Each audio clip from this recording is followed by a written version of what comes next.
It's pretty obvious to say that writing and communication is everywhere. From the messages we send to our friends to the stories we consume, it is undeniable that in our modern world, you are almost certainly going to read something, or many somethings, on a day-to-day basis. Communication through the written word is essential to how our society is run. Thanks to the internet, it is the easiest way now to spread ideas and information, and while voices and faces are unique and can be used to identify people, the written word can be as personable or as anonymous as a writer likes.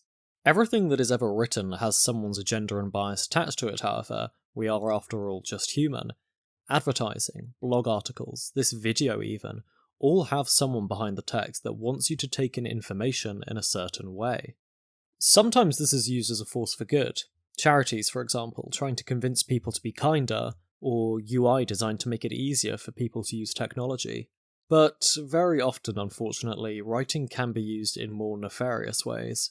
Today's video is unfortunately going to be concerned with the latter.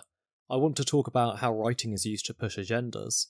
I want to talk about how everything you read has a hidden subtext, and what you can do to avoid being influenced by this subtext when you're aware of it. I'm John from the Author's Anvil, and this is another episode of Foundations of Writing: How Writing Manipulates You. So, to begin, I want to start with one of the more obvious techniques that writers use to manipulate their audiences: emotive language. Emotive, or loaded language, is when someone communicates by using words with strong and often exaggerated emotional connotations. We all do it to some degree in day-to-day interactions. This cold weather is killing me. I'm starving. She's like a goddess. In these kinds of interactions, everyone knows that you're exaggerating and is aware that you're only saying such things in order to make something mundane seem more important, or for comedic effect. At this point, I'd just as soon be by myself. My brother has abandoned me, my wife is cursing my name. Tonight, when Orpheus descends into hell, I'll be there waiting for him with a fruit basket. Oh, no. There is no ulterior motive behind this language, and even if there were, it's pretty easy to see right through it, since you're likely using this emotive language with someone you're familiar with. Emotive language becomes an issue when people and parties who you don't know start to use it for their own gain, for example, businesses or political parties. They use strong words in order to make a situation seem far worse or better than it actually is, so that you subconsciously want to spend money or come around to a certain way of thinking. For example, let's say a company is trying to sell suntan lotion and are running a marketing campaign. If they were writing the ad with a dry yet more grounded lens, then the ad might say something like this: "Protect yourself from potentially being sunburned during the summer months. Buy our product to help with this." While not very exciting, the information on what the product does and what you can do is at least presented honestly. Now let's look at what a potential ad would look like with some emotive language. Save yourself from the summer scourge. Buy our product before it's too late. So let's pick apart that second draft. The words "save yourself" are already very emotive, as it implies to the reader that they are in danger right now. It creates a sense of urgency. Describing the summer as being scorching is an exaggeration to deepen the sense of danger. The literal meaning of scorching can imply that there is a lot of pain incoming unless you save yourself. And then lastly, we have the classic "before it's too late," that completes the sense of urgency by implying that the solution to save oneself from this scorching will not be available soon. Which is of course a complete lie, because suntan lotion is available all times of the year.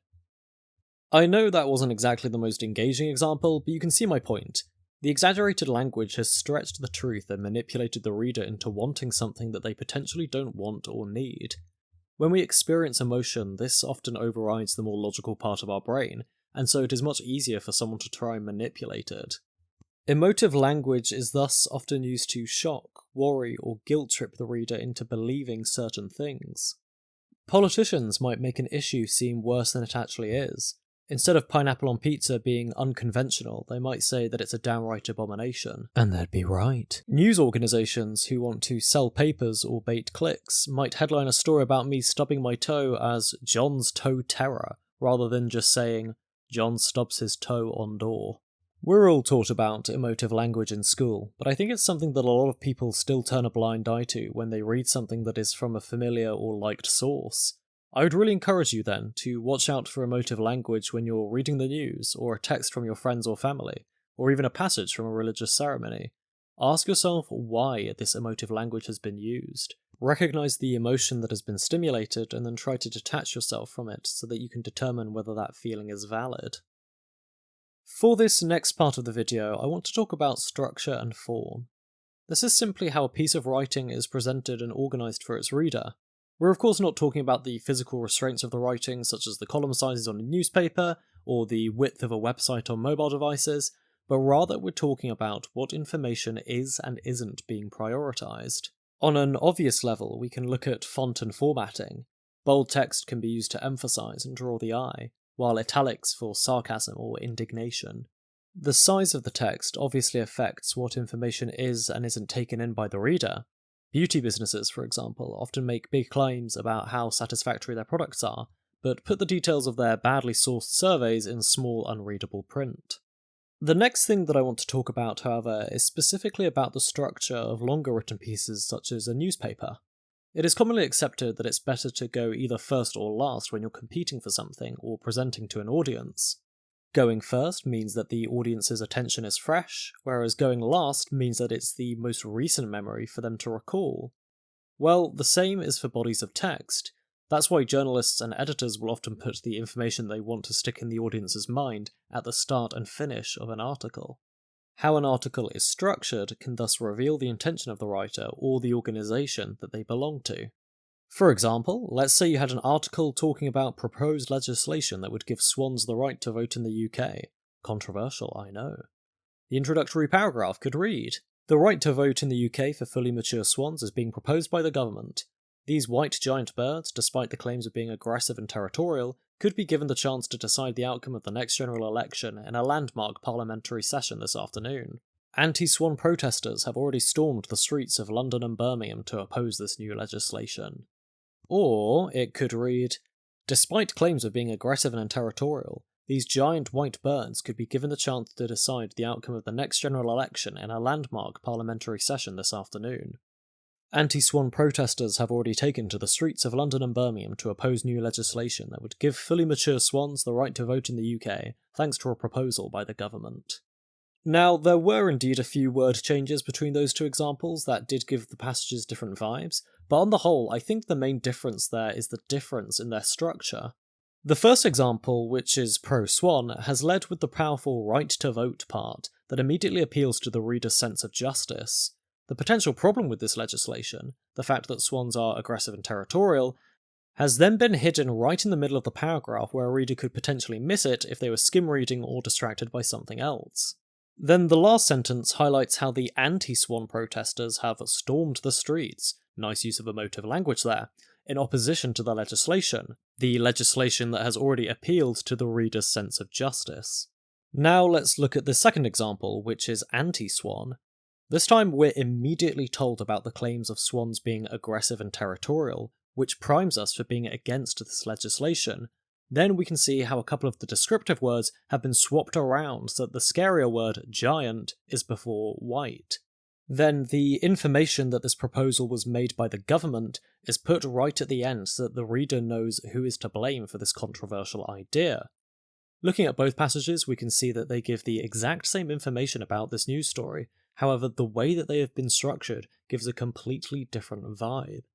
When you read then an extended piece of writing, such as a news story or non-fiction book, think about how it's structured. Why has the writer put certain information at the start and end? What information are they potentially trying to downplay in the depths of a long paragraph, etc., etc.? Be aware then of how writing is structured and formatted to manipulate you into taking in the information that the writer wants you to the most.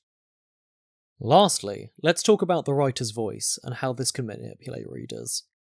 What I mean by the writer's voice is the point of view or the lens from which the reader experiences the writing. Let me put it a different way. A writer's tone of voice or perspective is like when a photographer uses a filter when taking and editing a picture.